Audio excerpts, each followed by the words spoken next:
President Park Geun-hye led a ministers' meeting on her deregulation drive, the third of its kind, earlier today.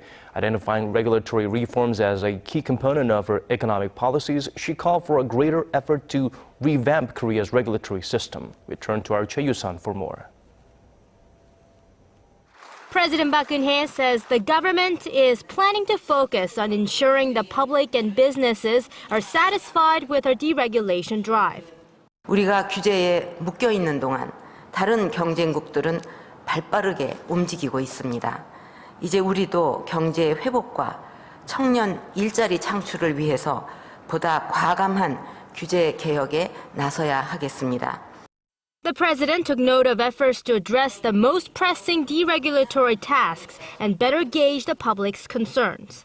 However, she also urged officials to tailor the proposed reforms to more effectively benefit the related parties and said Korea's regulatory system should be revised to meet global standards. She added that while alternatives to regulation should be considered, new regulations need to maximize the private sector's autonomy. This year, the government announced a series of new reform measures. For the first time in more than 40 years, the government will ease regulations on greenbelt management initially implemented to prevent urban overpopulation and to preserve the environment. The Land Ministry says it will allow the construction of facilities to manufacture and sell indigenous products on greenbelts to boost the income of area residents. Restrictions on restaurant and housing construction will also be eased.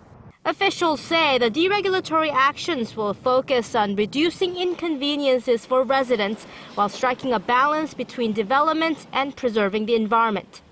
In a move to catch up with advanced countries like the US and Japan, the Korean government will adjust regulations to permit test drives of driverless cars with the goal of commercializing them by 2020.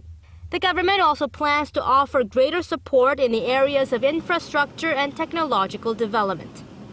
Choi Yu-sun, Arirang News.